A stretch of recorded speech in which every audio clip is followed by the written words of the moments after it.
What was he pulling out of the deck? The girl opened the deck, put her in the car. Our story begins in the village of Colon, Michigan. Colon is very rural with a population of around 1,200. May 10th, 1985. A telephone technician starts his day by checking poles and phone lines. He notices something in the ground. It was dark and appeared to be wet. He leans down to get a better look. Just below the ground surface, he spots what he believes to be blue jeans. There were flies swirling around the area. He makes out what looks to be the flesh of a decomposing body. He immediately got into his work truck, drove to the nearest phone, and called law enforcement. Detective Sergeant Robin Baker of the St. Joseph County Sheriff's Office arrived on the scene. Detective Baker recalled seeing a belt and skin in what was a shallow grave. Initially, all they knew was that the body was face down. Crime scene technicians are called in to begin the exhumation. This process took hours as the team meticulously searched through the dirt looking for any evidence. They unearthed the body of a white female.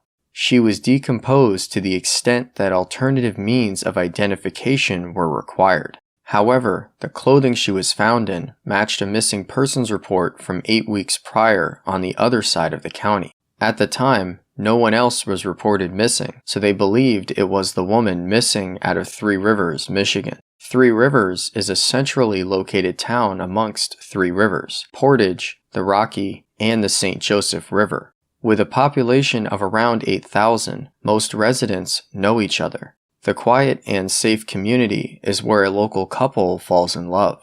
Bruce Van Buskirk, a Three Rivers police officer, met and eventually married Linda Jacobs. Linda was known as a strong Christian woman. The couple had 2 daughters. Bruce and Linda's marriage was good for a few years, but it ultimately didn't stand the test of time. The relationship was splintered by infidelity. A rather contentious divorce followed. Now a single mother, Linda was taking care of her girls with the help of her parents. She was in the process of getting her life back together. Linda rented a house on Day Road in a rural area of Three Rivers. Jim Brinney met Linda at their local church. Jim said that Linda was resilient, independent, and smart. He offered his home as a place to stay because he traveled for work. When he was in the area, he would stay with Linda's parents, Paul and Evelyn. Linda accepted Jim's offer and moved herself and her girls into his house. Linda, financially struggling at the time, started a lemonade stand with her girls. She also sold other baked goods out of the home. Jim said that whenever Linda had some time to herself, she would walk the nearby trails. March 26, 1985. With her parents watching her kids, the 26-year-old mother heads off on her walk. It was a beautiful 70-degree day, but as the sun set, Linda had not shown up to pick up her children. As a devoted mother, the idea that Linda would neglect to pick up her daughters was beyond uncharacteristic. Paul and Evelyn Jacobs call friends and neighbors, hoping someone had seen their daughter. But with no sign of Linda, they contact the police. Linda had led what could be described as an exemplary life. She had never been in trouble with the law, she didn't drink or use drugs, and was active in her church. Linda's parents informed detectives of what she was wearing and gave them a picture of her. The following day, as daylight swept over the area, it was all hands on deck in the search for Linda. The roads she would take her walks on were rural. There were no streetlights, and the houses that were there were not close together. On either side of the roads were forest and farming fields.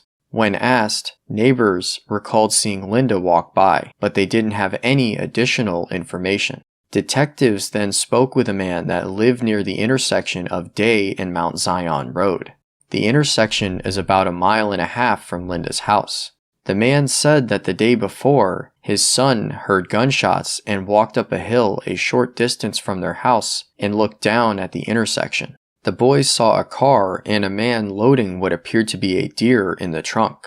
The boys' school bus would come through the area at around 3:30 p.m., which corresponded with the time Linda was on her walk. The investigators took this account seriously, believing it could be related to their missing persons case. Detectives hoped that with further questioning, 10-year-old Todd might remember something that could help find Linda. This is the deposition of Frank Todd Terrell. Being several hundred yards away, Todd told detectives what he saw. I heard some gunshots. Okay, all right, slow down just a little bit. You went to the top of the hill by the tree, right? Yes. Yeah, so you can see the road there. Yes. Did you see anybody? Yes. Todd said that he saw a man in a dark hatchback. He was pulling something out of the ditch. You said you thought it was a deer, right? Yes. Investigators asked Todd to bring them to the exact spot where he saw the vehicle and the deer. This is the location of the witness, approximate location as he viewed the incident. This is a view from the viewpoint of where the witness stood. Detectives determined that Linda's walking route would have taken her through this exact intersection. They went down to where Todd said the car was, and about 15 feet off the edge of the road, they noticed a blood spot. It was a significant amount of blood, roughly 12 to 15 inches in diameter. However, they didn't know if the blood was animal or human, so they collected samples of the blood and sent them off for testing. Not far down the road, investigators located a spent shell casing. The casing was from a hollow point bullet, which at the time was common amongst police officers, but not among the public. The discovery of the shell casings confirmed Todd's story. Investigators put out a countywide alert for the dark hatchback. The description was shared among Three Rivers and Michigan State Police. The officers stopped vehicles matching the description and asked to look in the trunk. Believing the hunter Todd saw may have seen Linda, detectives are desperate to find the man. Was the man wearing glasses? No. Todd becomes a critical witness at that point. Investigators presented the idea of placing Todd under hypnosis to see if he could recall any further details. Todd and his parents agreed. Start feeling your eyes getting heavy. Tell me everything that you see. A guy pulling something out of the ditch. What was he pulling out of the ditch? The girl opened his gap, put her in the car. Detectives visit the Jacobs home and inform Linda's family of the worrying developments. The family was alarmed and terribly concerned. The search for the dark hatchback expands as neighboring counties are notified. Linda's disappearance was heavily publicized. Everyone was looking for the hatchback. However, they couldn't find the vehicle. Detectives pursued every possible avenue, starting with Linda's ex-husband, Three Rivers police officer Bruce Van Buskirk. Bruce and Linda were in a child custody battle after recently separating. As an officer, Bruce carried the same hollow point ammunition found near the scene of Linda's abduction. With that in mind, Bruce remained atop the suspect list.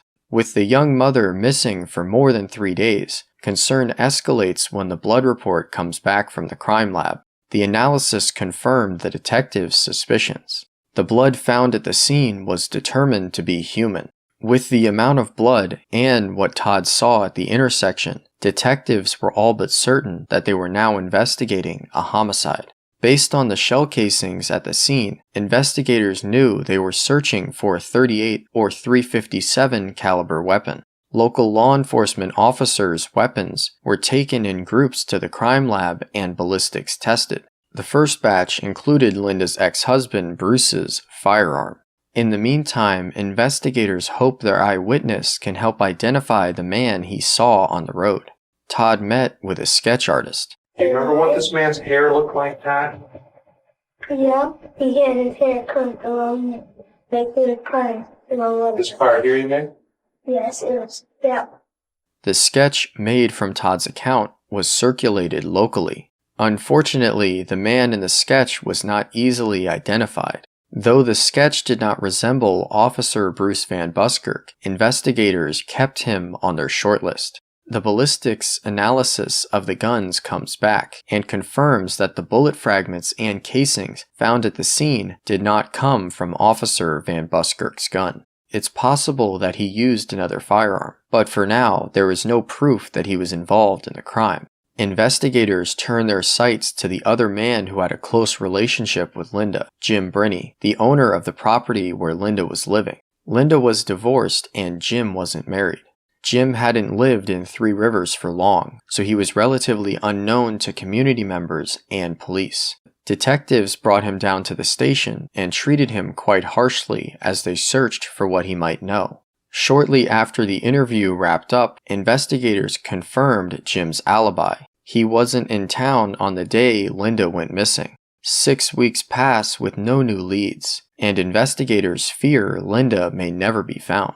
In late spring, an urgent call came in from a phone line technician who discovered something strange 16 miles east of Three Rivers on a remote road outside of the town of Colon. The man found a partially buried body. When the crime scene technicians arrived, the body was exhumed and sent for an autopsy. The pathologist obtained the dental records of missing person Linda Van Buskirk and compared those records to the teeth of the body. The pathologist confirmed that the body found in Colon was Linda Van Buskirk. The autopsy was also able to rule out sexual assault. Linda had been shot a total of 3 times. She was shot in the head, shoulder, and hand. Based on the angle of the shot to the head, the pathologist believed that it was the final shot, execution style. Linda's family was devastated by the news of her body being found. Detectives were determined to get justice for Linda and her family. Because of the remote burial site, they knew it had to be someone familiar with the area. Detectives spoke with the employees of a few nearby businesses. A gas station attendant in the village of Colon said that she saw Ricky Moore in town on the day Linda Van Buskirk went missing. Ricky Moore's father, Larry Moore, was a sergeant at the sheriff's department, and Ricky was a reserve deputy. Police learned that Ricky Moore lived with his parents in the city of Three Rivers, not far from the intersection where Linda was murdered. The Moore family also had a cabin in Colon. Ricky was interviewed by the sheriff's department a couple of times and was cooperative. You know the officers or some of them there in Three Rivers? You're familiar with? Yes, sir. Oh, are you familiar with Bruce Van Buskirk? Yes, sir. As a matter of fact, he got my old car. Oh, I see. Did you know Linda then? Did you ever met her? Or? No, sir. Ricky told investigators he had been to his parents' cabin in Colon the night of Linda's disappearance. He said that he had gone there to check for a break-in. It was also determined that Ricky was familiar with the location where Linda's body was found. Do you have one of those? Not a half-been, sir. We got a 7-year step pickup. Though his vehicle does not match the one described by eyewitness Todd Terrell, Ricky agrees to let detectives search his vehicle. Tests yield no blood in the vehicle. Still, detectives are not ready to rule out Ricky Moore. You were out there, weren't you? Out there riding around and you saw this pretty girl. The interview had its desired effect. Ricky's father, Sergeant Moore, came and got him, and they both headed to their house. Keeping the heat on, investigators were not far behind.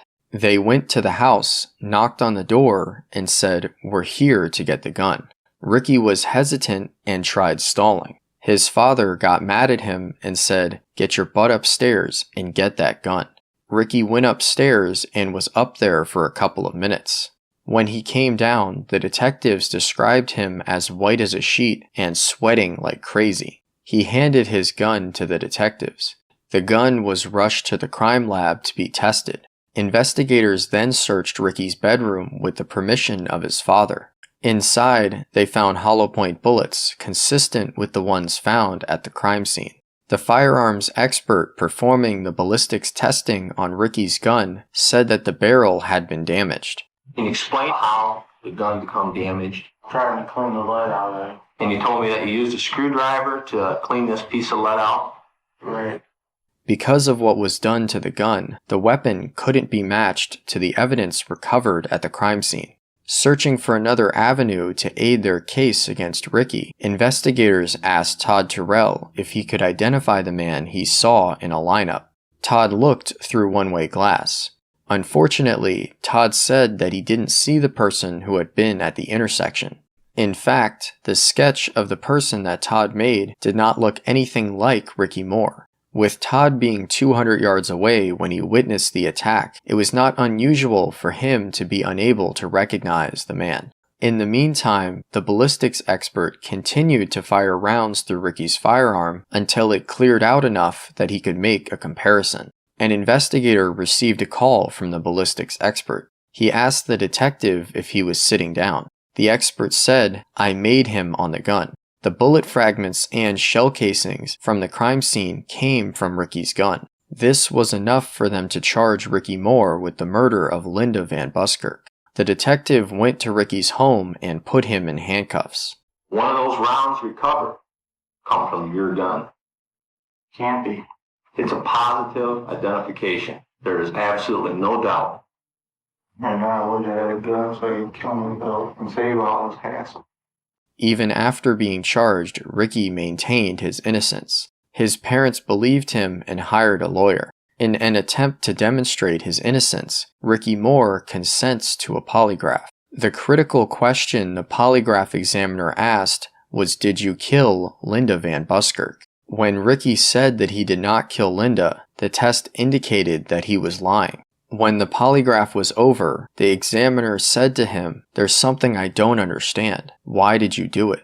Ricky then asked for his father and his attorney. While outside of the room, detectives heard what they described as animalistic wailing, followed by Ricky confessing to what he had done to his father. Ricky screamed out, "I'm so sorry, I'm so sorry." With Ricky's confession to his father and lawyer lacking a motive, investigators could only speculate. They believed that the attack was sexually motivated, as Ricky was described as a loner. Ricky had purchased a car from Bruce Van Buskirk, so he had been to the Van Buskirk's residence, which is where detectives believe his infatuation with Linda began.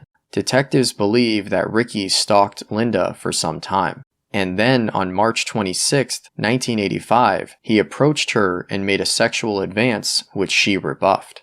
Ricky's reaction was to kill her. Ricky Moore waived his right to a trial by jury and was tried in front of a judge. Tensions in the courtroom were high. Ricky pled not guilty by reason of insanity. The prosecutors presented their case and showed evidence to support a conviction. With Ricky's attempts to damage the gun and bury Linda's body, the prosecution demonstrated that he knew that what he had done was wrong. On May 13, 1986, 14 months after Linda's disappearance, Judge Corsilia read his verdict. He found Ricky Lawrence Moore guilty of first-degree murder. The evidence presented convinced him beyond a reasonable doubt that Ricky Moore was the killer and that it was premeditated. In the state of Michigan, a first-degree murder conviction mandates a sentence of life without parole. Jim Brinney, the man who graciously opened his home to the struggling single mother, recalled how kind-hearted and beautiful Linda was. Ricky Moore is serving a life sentence at Muskegon Correctional Facility in Muskegon, Michigan. For more videos of cases never before seen on YouTube, click one of the videos on screen now or the links in the pinned comment. Goodbye for now.